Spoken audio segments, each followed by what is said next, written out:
Yəqin ki, hamımız o məşhur qızıl tağları tanıyırıq, elə deyilmi? Amma heç düşünmüsünüzmü ki, bu fast food nəhəngi əslində sadəcə burger satmaqla yox, daha böyük, daha dərin bir sirr üzərində qurulub. Gəlin, bugün McDonald's-ın pərdə arxasına keçək və bu hekayəni birlikdə araşdıraq. Sual budur, necə oldu ki, kiçik bir hamburger köşkü bütün dünyanı fəth etdi? Bu, ilk baxışdan sadə sual kimi görünə bilər. Amma inanın, cavabı təkcə dadlı burgerlər və ya sürətli xidmət deyil.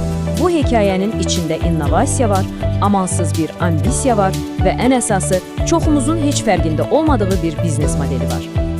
Hər şey çox sadə bir ideyadan başladı və təbii ki, o güclü sirdən.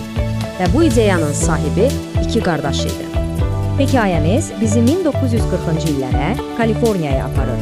Orada McDonald's qardaşları fast food sənayesini əbədi olaraq dəyişdirəcək bir şey fikirləşib tapmışdılar. Bax, onların güclü silahı buydu. Speedy xidmət sistemi. Gözünüzün qabağına gətirin, onlar mətbəxi bir restoran kimi yox, daha çox bir avtomobil zavodu kimi təsəvvür edirdilər.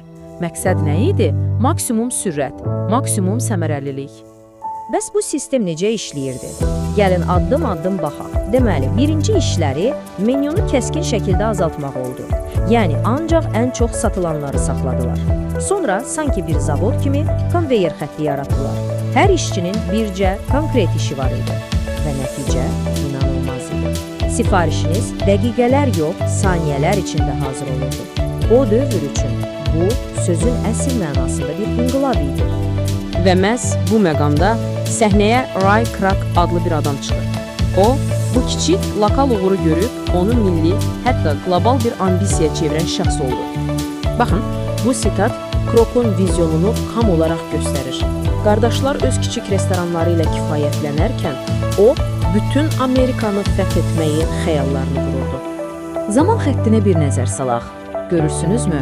Kroc'un işə qarışmasıyla cəmi bircə il ərzində kiçik bir restoran qlobal bir imperiyanın təməlinə çevrilməyə başladı. Bu, sanki bir partlayış sürəti ilə böyümək idi. Yaxşı, bəs Kroc'un konkret strategiyaları nələr idi? Bu biznesi qlobal bir fenomenə çevirən o uğurun reseptində nələr var idi? Gəlin baxaq. Deməli, məsələnin kökü budur. Dünyanın harasına gedirsinizsə gedin, McDonald's sizə eyni təcrübəni vəd edir.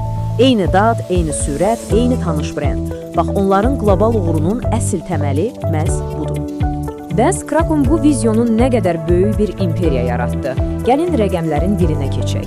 Onlar bugün 120-dən çox ölkədə fəaliyyət göstərirlər. Dünya üzrə 39 mindən çox restoranları var.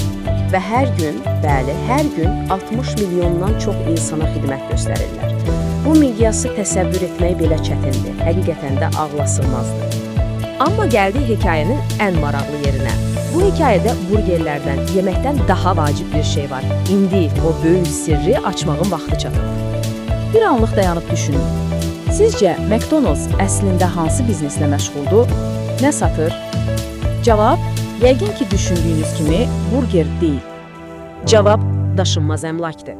Bəli, düz eşitdiniz. Ray Kroc dərk etmişdi ki, əsl pul burger satmaqda yox, o burgerlərin satıldığı torpağa sahib olmaqdadır. McDonald's əslində öz franchisinglərinə torpağı icarəyə verir və məhz bu yolla onlar dünyanın ən böyük daşınmaz əmlak sahiblərindən birinə çevriliblər. Heç ağlınıza gələrdi? Və onların təsiri təkcə bununla bitmir.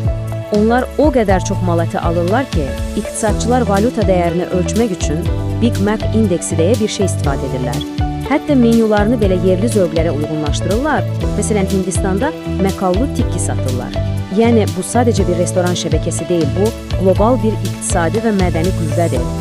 Gəlin hekayəni günümüzə gətirək. Bəs bu nəhəng şirkət müasir dövrdə necə ayaqda qalır? Necə inkişaf etməyə davam edir? Göründüyü kimi, McDonald's daim dəyişir, yeni texnologiyaları mənimsəyir, menyusunu yeniləyir və dəyişən dünyaya uyğunlaşmağın əsl ustasıdır. Onlar aktuallıqlarını məhz belə qoruyurlar.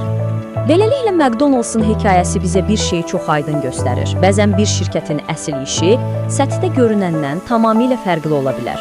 Bu isə bizi son və düşündürücü bir suala gətirir. Görəsən bugün hansı şirkət bizim heç fərqində olmadığımız bir sirr üzərində öz imperiyasını qurur?